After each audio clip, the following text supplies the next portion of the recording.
tell. Yeah? Okay, I need silence. I need to hear only my voice.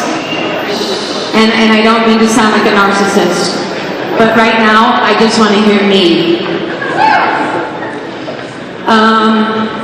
The reason I've asked you to sit down, well, there's a few reasons. One is that when you find yourself fighting for a revolution, you find yourself paying for everything. And we have to start prioritizing when we pay for things. So if it's between a sound system and chairs, we choose a sound system. Right? If it's between a fully stocked bar and some good lights, we choose lights. Right? That was a joke. Fully stocked bar!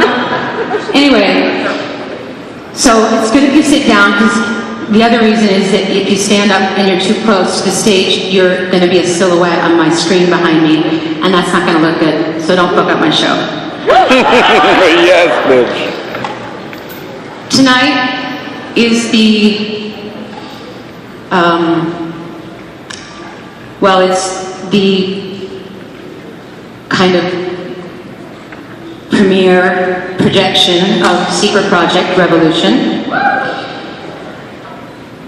It's no longer a secret, obviously.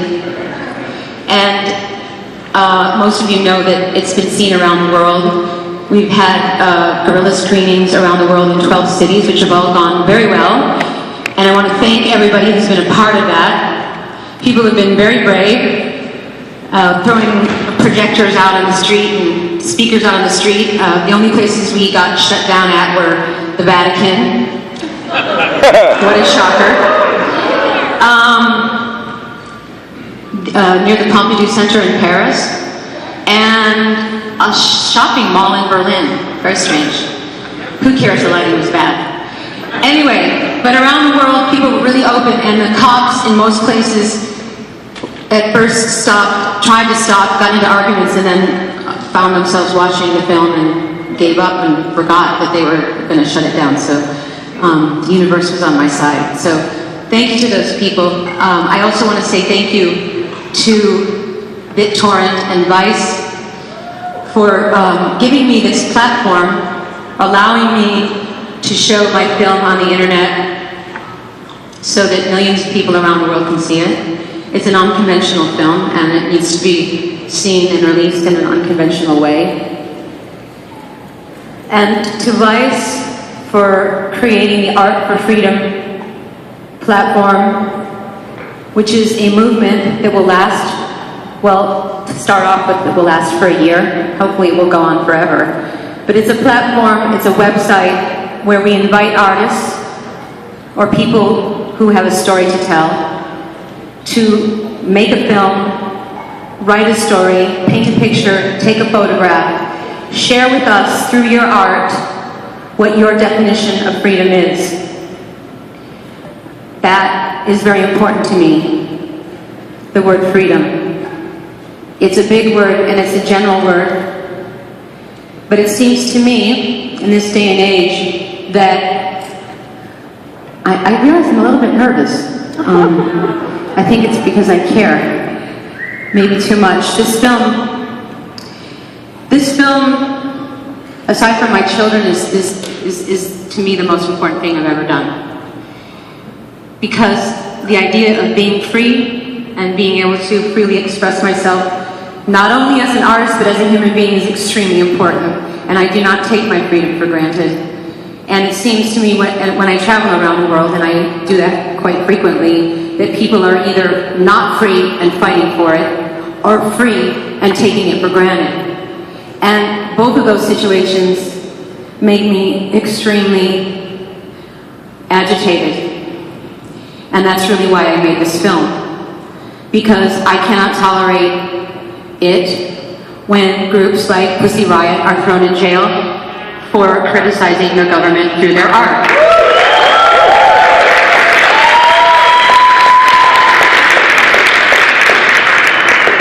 Or artists like Ai Weiwei in China are mysteriously thrown in jail, disappear for months at a time, and for criticizing his government through his art.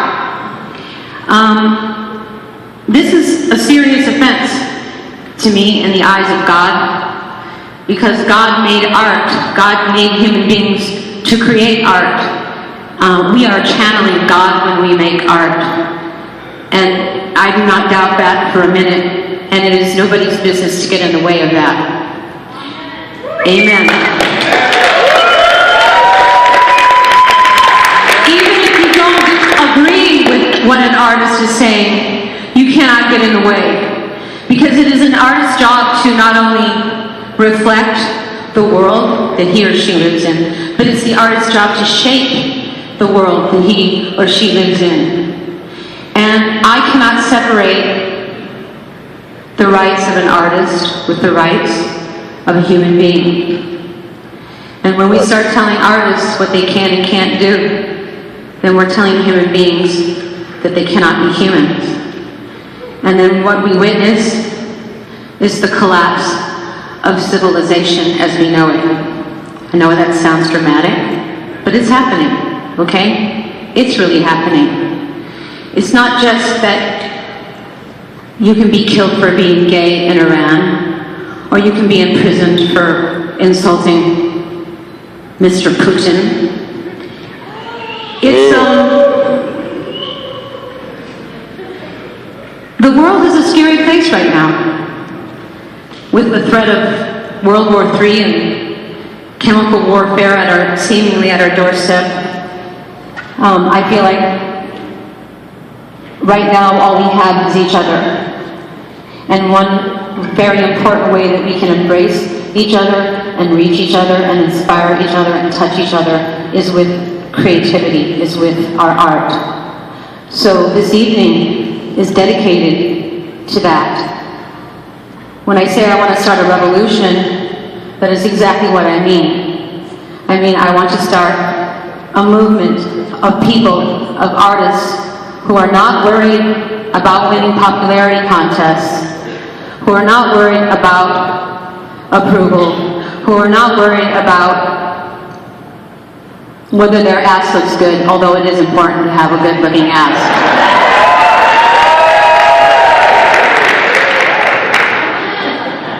But really, I have a fire inside of me right now about this subject, and it's not going out. It started a long time ago, and it's culminated now, this evening, with you. I thank you all for coming here tonight to share this evening with me, this movement with me. I hope you are inspired by what you see. I work with metaphors and symbols and irony. If you take things too literally, you're going to be fucked. Okay?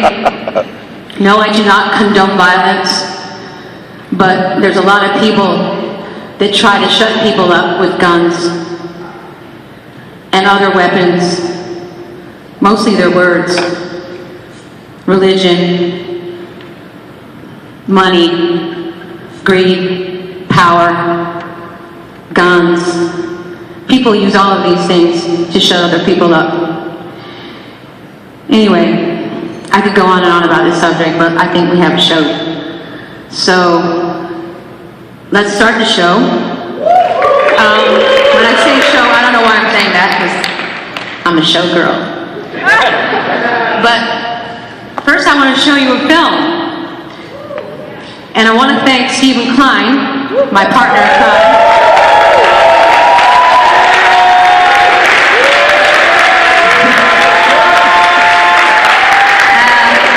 I don't know where you are, Stephen. You are one crazy-ass motherfucker. Every other day I'm threatening to kill him. But he's an amazing collaborator. And I couldn't have made this film without him. So thank you, Stephen, wherever you are. And thank you to all the people who worked on the film. There's a lot of you here tonight, a lot of the crew, the performers who gave of their time to make this film because they believe what I believe. Thank you for your generosity. And to tonight, this wouldn't be possible without the generosity of Larry Gagosian, who offered me his gallery for free. Although, of course, I've trashed his floor and his wall with chains and blood and sweat, so it's probably not going to be free by the end of this evening.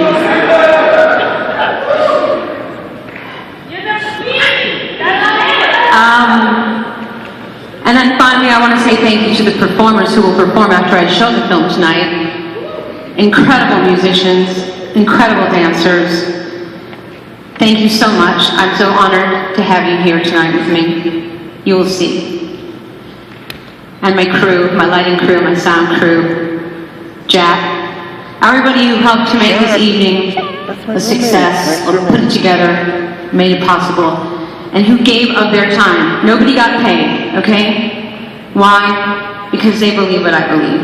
And you're all my soldiers, freedom fighters, part of my... Yeah! Yes! Part of my revolution. We are with you! So thank you. With you. Thank you. I only said 5 times tonight, that's pretty good. Before I show my short film, I want to show an even shorter film of a man speaking. His name is James Baldwin. I'm a huge fan of his. He's a great writer, an activist, and he's going to speak briefly on the responsibility of an artist. And I just really feel like you need to hear what he has to say. So thank you and enjoy the show.